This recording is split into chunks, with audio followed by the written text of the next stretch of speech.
mayambu khurumjari ngasigi mathel oina dosa sambar chutney ahummak se amungtang da punna semba usarake aduna ngasigi video se kharadi sangagani ahummak se semakadori bani na glass ama lojare glass sigi tangkhai ma urad dal yanchilasi manipur da sagolawai angouba kauna bane methi khara hapase ayuktani aina tingi si popa matungda horen sanda waram da amuk takhai gadori ni ngasigi dosa se hotel da phangliba dosa dauna yam pana sap manana haurake aduga mayam su ngasigi video si yengaga sungsoi soidana haigani aina thajai adudi mayam horen sanda waram da amuk unarase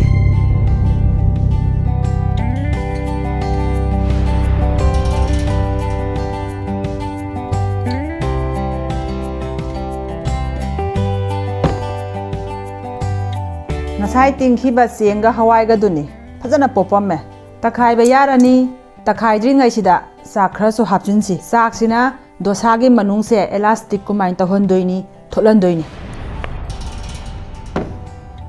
yamna monmol launa takhai biu sumaina pairaga yengbada maru maru yaroi dabani nangbagi sang se sumaina sen than bada free flow oiga dabani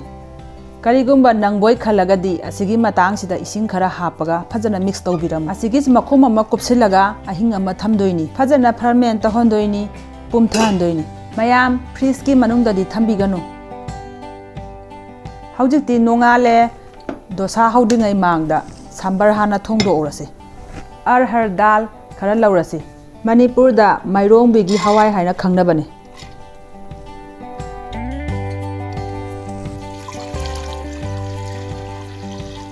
Taurangna ahumlak mukaman bada adum mun bani thum su khara ha paurasi masu asi kamalingai maraksida thau ngoba su haurasi hangam thau oina sizinabiyu south di yubigi thau oina su sizine hangam maru methi moro akangba jira khara Kari pata se Manipur da narsing mana kaunai hainai chap chabadi khangde tilau chauna chodi chanam khara ngaktang ngaugi si mai leitharaga ngaubiu masla sing ka sing thini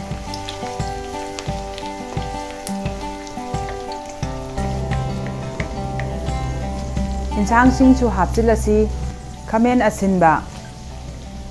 moro atekpa ani ahum Gajar, chauna soiraga hapiu, belendri, mayaida amung tang kaaga hapiu, alu, beans, ati sang kaaga hapiu, khongdrum, khamen amani, drumstick lairaga di hapiu, sambar thong badadi, drumstick loina hapnabani, phangdabadagi aina haptadabani, ithang napi khudimak loina chauna kaaga hapiu, sida yumda lairiba injang khudimak loina hapayai. Tumsu khara chai hausi injang ke thuna mun thanaba masala sing chu ngauda loina ya halorase machu morok machu sambar masala sambar gi tongana masala phangbane phadigom machal mai leithraga ngaubiu masala sing ka sing thidanaba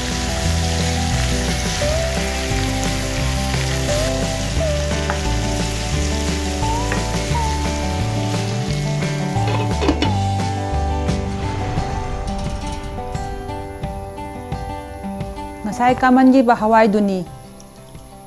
hawai se haijinri ngai da khabai sina haipetang namkhai biramu insang marakta namkhai rodi insang sing do loina toikhini sambar thong badadi insang sing do mapum yahon gadabani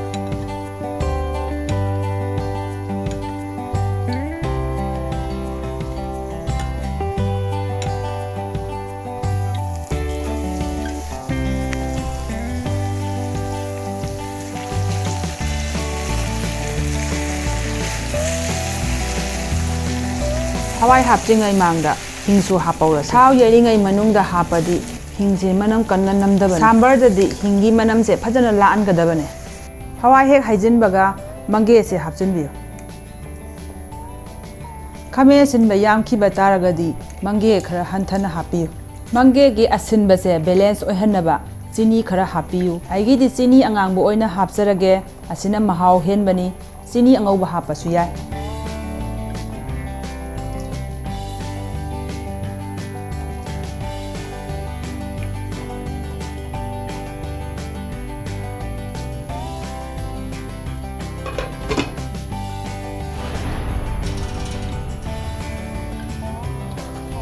Thumsi yengaga hapiyu mamangdasu anirak thokna hapkhraban sambar masala sambar gi asengba manam laknaba insang loramdai sida khara hapiyu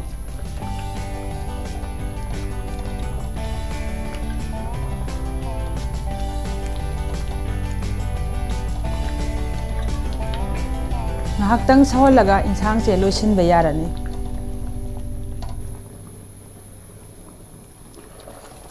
aroibada phadigom khara chaichin biramu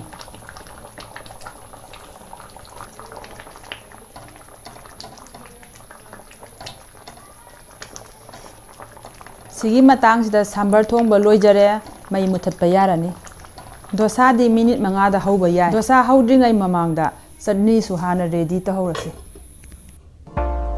mixer grinder ama laurasi leba hawai angoba khara hapase sana maton tumbi angoba khara su hapase yubi atekpa sumaina pikna kakpiu horen ungbada nungainaba sing makak masama si sumaina kakpiu ungmada nungainaba tilau tangkhai amani ain laurisi moro atekpa mange machet ama maru yahambiganu grinder sokhin jira so khara hapasi thum takhai bada ising yam hapaga takhai biganu mahi di horen kona sang yenga hapasu yai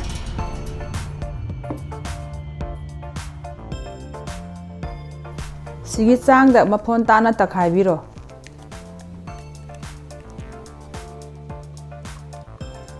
kanagumba kharadi chutney se nangna chaba pami khara amadi mahi langna chaba su pami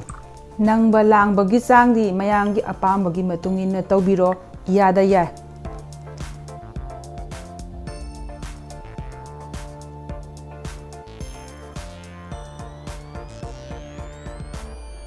Sine loidri Sigi mathakta thau kanji tauraga hapkidoine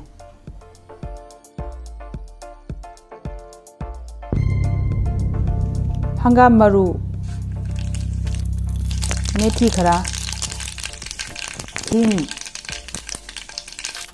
moro akangba ahum kari pata masa ani singaubada Sagol hawai angobado khara hapasu yai aduna su chutney hawba henbani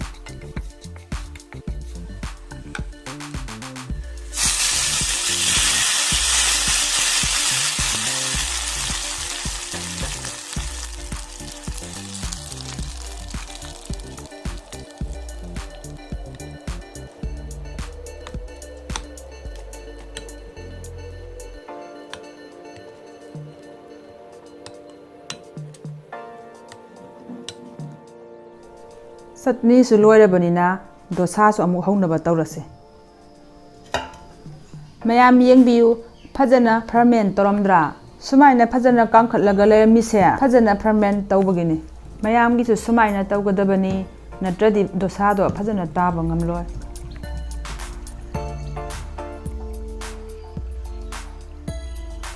tawa si hana phajana phul da sahalo aduga thau khara hairasi Aigi tawa sidi yotki tawa ni dosa haubadadi yotki tawa na hena nungai ban thau se sinthung na tairase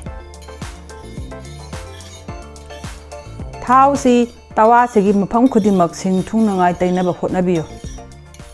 thau sina maiku hek karaktri phawa adum taithok tachin taroga leibiyo tilau tangkhai amana thau siga tawa se sinthung na muk nanthok piram aina tauri se yotki tawa se nan sticky ohenaba tawrine tawela mana masai gi thau sing do amuk taithok piro dosa haiba kanda tawa se yam kanna san bayade medium da legadabani aduna tawa se inhanaba ising ayingba khara khikchilini dosa se taiba matamda mosan amkhakta taibi gadabani ringi form da thanggadabani hanjillaga tairoidabani aigi dosa sida thoiba ringi form singsi ubiba natra hanjillaga tairadi ring si thooi mathakki isingi saruk se kangsilakpaga mathakta thau khara taibiro Dosa hauringai manungsida mai se lekhat pa yade medium da adum thamgadabane karigumba tawa sina yam kanna saringai da dosa hairuba taragadi dosa se taibada yam pana raw loina taiba ngamloi matai matai da sumaina masa matom da phakalakani aduga matai matai singche sumaina loina ngangsilakhini ngangsilaktri phau dosa se lakhapigano crispy oi khiroi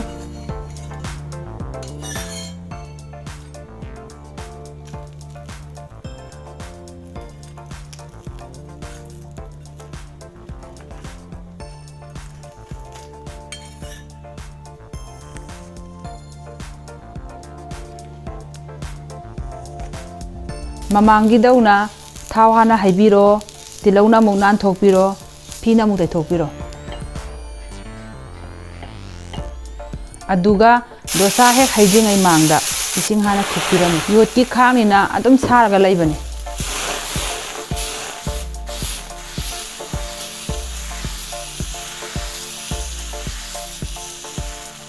ahan ba hauraba matungdadi makha taba singdo haubuda yam nungai bane tawa se masa matom da set tarabane